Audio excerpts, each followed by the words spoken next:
Hey, fourth graders, how are you today? This is your math lesson for Thursday, April 23rd. We are getting closer to the end of this decimal unit. You will have your decimal test next week, Tuesday. So today is actually our last lesson where I teach you something new, and then we're going to have a review day with extra practice on Friday tomorrow and on Monday. Okay, so I need you to be on this page right here. It says 17.4, page 9, lesson 17.4, page 9, and we're relating mixed numbers and decimals now.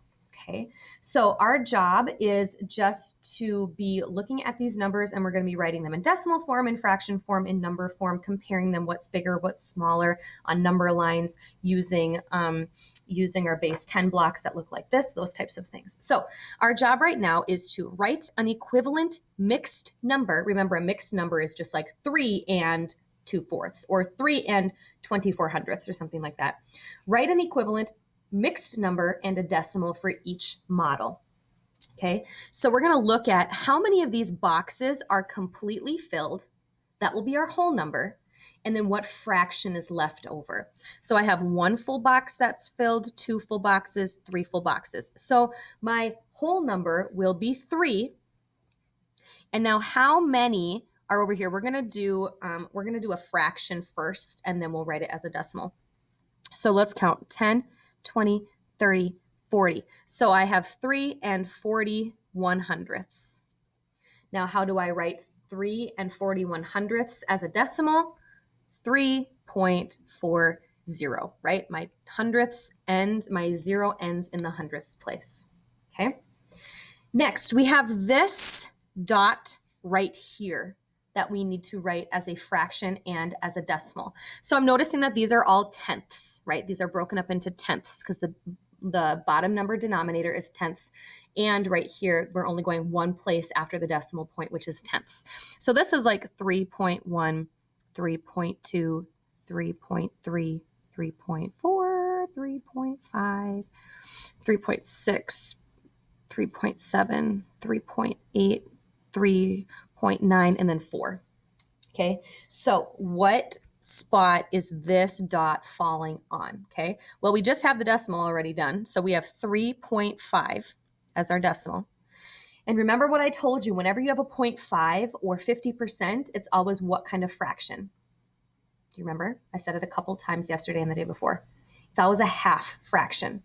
So this will also be 3 and 1, 2, 3, 4, 5 tenths. I went in 5 ticks out of 10 ticks total, but I also know that 5 plus 5 is 10, so that's my indication that this is a half fraction because I can add the top numbers and get the bottom. So 3 and a half. Okay, now our job, they're going to give us either a decimal, a mixed decimal, or a mixed fraction, and our job is to then write it in fraction form or decimal form and then write it in word form. So this is already in decimal form, so now I need to write it in fraction form. So remember, anything that's on this side of the decimal, that's our whole number. So my whole number is 6. Now, my number after the decimal always becomes my numerator, and then whatever place value it falls into, that's my denominator. So 6 falls into the tenths place. So my answer is 6 and 6 tenths. So then I write that as word form. 6 and 6 tenths. This one is written as a fraction, so we write it as a decimal, and then we're going to write it in word form. Okay, so this is 3 and 90/100ths. So I'm going to write it as 3.90. It ends in the hundredths place, and I write it as 3 and 90/100ths.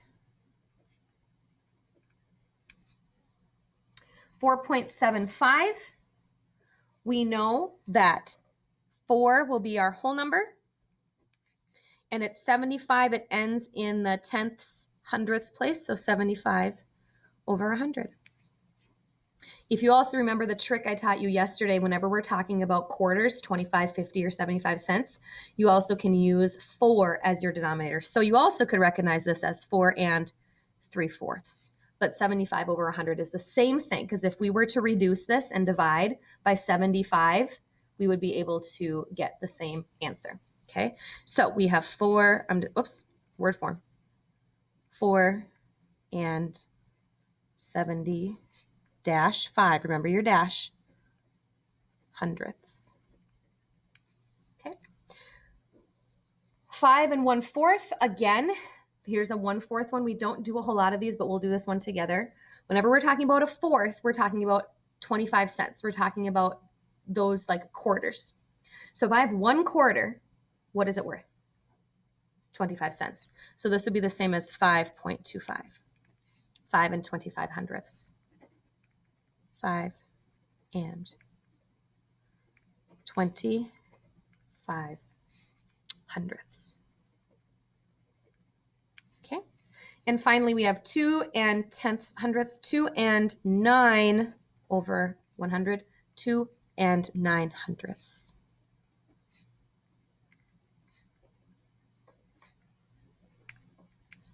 Okay, just like that. Again, if I'm going too fast for some of you, just pause the video, rewind it, and watch the part that you need a little bit of help on, okay? Now our job is to write the missing number. So we need to get to 2.4. We have our whole number, but now how am I going to get that 0.4 on the end? 2 plus what? 2 plus 0.4. Okay, pretty self-explanatory. This one, I need 3 and 80 hundredths. So 3 plus 3 plus 0.8 plus, do I need anything else? I don't. I can just go 0.0 because 3 plus 0.8 is already going to get me this number. Now I need 5.06. I have the 5. I have zeros over here, but what am I missing? I'm missing the 0.06. Okay. Problem 11. Harriet is thinking of a decimal that is equivalent to 8 and 1/5. What is that decimal? So she's thinking of 8 and 1/5. Now, we didn't talk about fifths either. We only talked about tenths and hundredths when we taught this chapter, so I'll do this one with you. There's another trick. When it comes to fifths, okay, all you have to do is double the top number, and that's your decimal. So 1 plus 1 is 2. So 1/5 as a decimal is actually 0.2. So your answer would be 8.2. If this were 2/5, the answer would be 0.4 because 2 plus 2 is 4.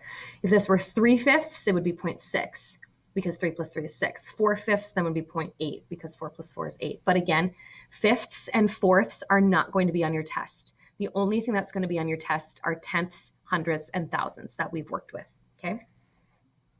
All right. Again, let's not do this one because we're not going to have fifths on our test. Just ignore it. And same with these. You're not going to have a test on or be questioned on those. Okay, so just forget those. Let's flip it over. This is going to be your extra practice. Let me just go through and make sure that none of these word problems are the weird ones. Okay, so if you decide to do these, you can cross off this one,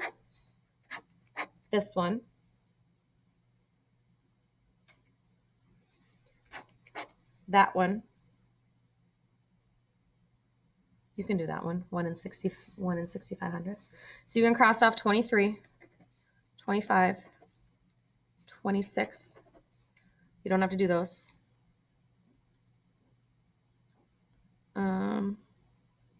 I think the rest you should be, the rest you should be able to do. You don't need to do this one because, again, we don't talk about fourths. Okay. Really quickly, let's look at this one. It says, not that one, sorry, 22. Nate is thinking of some decimals between 1 and 2. What might they be? Give at least 5 answers, okay? You can do anything you want. You can do 1.1, 1.2, 1.3, 1.4, 1.5, 1.6, 1.7, 1.8, 1.9, and then you're at 2. So literally you could write down any of these that you want. 1.1, 1.2, 1.3, 1.4, 1.5, 1.6, 1.7. You could do 1.01, 1.02, 1.03. As long as they're a little bit bigger than 1, but they're not quite to 2, any numbers will work here. Okay, so this is your extra practice. So I'm going to call this extra practice. We'll call it 17.4, page 468. Page 468. But your IXL homework you have to do, and it is IXL T18 and 19 to 80. Okay, T18 and 19, both of them. So let's quickly look at those. Okay, this is T18. It says compare decimals and fractions on a number line. Okay, so you need to graph 6/10, and then you need to graph 1/10 on a number line. So 1/10 would be right here, and 6/10 would be right here. Now, which one is closer to 1? Way over here. Obviously, 6/10. Okay, 2/10. Remember, these are the same thing. It can be written as a fraction, and it can be written as a decimal. So they're the exact same thing. It's 2/10 or it's 4/10. Okay, this is 2/10. This is 2/10 as a fraction. And this is 2/10 as a decimal. Because remember, tenths is the first number right after the decimal point. Which one is closer to 1? Obviously, 0.4. Okay, again, 7 and 5/10. Which one's closer to 1? 0.7. Okay, whoops. What did I do wrong? What was the question? To say which one is small. Again, you guys, I did this yesterday. I don't read the directions. I'm sorry. Which one was smaller? Okay, we got to do another one just because this guy's losing your mind. 9/10 and 3/10. Okay, read the directions with this guy. Which number is closer to 1.0? 9/10. 8/10 and 6/10. Which number is greater? 8/10. Okay, 1/10 and 4/10. Which number is greater? 4/10. I'm paying attention. Okay. All right. So now you're going to get a little bit bigger number. So now you have 67 hundredths or 66 hundredths. Okay. They're written the same. They just look a little, they're written differently, but they're the exact same number. Now, which one is closer to 0.65? Here's 0.65 over here. Which one of these is closer to 0.65? 0.66. I read the directions that time. Okay. All right. So that's T18. Now you need to do T19. Let me find it. T19, compare decimals and fractions. Again, a fraction and decimal are going to be written. You need to figure out which one is bigger, which one's smaller, that whole thing. Okay. 85 hundredths or 66 hundredths. You guys have to recognize that these are both written as hundredths. So you can think of it as money. 85 cents or 66 cents. 85 cents is bigger. Which sign makes the statement true? 1/10, 10 cents, or 7/10, 7 cents. Which one's bigger? Obviously, 10 cents is bigger. Or sorry, wait, what? Oh, sorry. Yes. 7 is bigger than 1. You know, guys, teachers make mistakes too. Okay, 93 cents, 93 hundredths, or 55 hundredths. 93. 4/10 or 6/10. What's bigger, 4/10, 4, or 6? 6 is bigger. Okay. All right, so now you're going to get a couple of whole numbers as well in there. So $3, think of it as money. $3.22, or this is 66 over 100, so you can think of it as money as well. $3.66. Which one would be bigger? $3.66. Okay. If you need help with those, you know where to find me. Tomorrow will be a review day. Monday will be a review day, and Tuesday will be your test. Okay. All right. Let me know if you need help.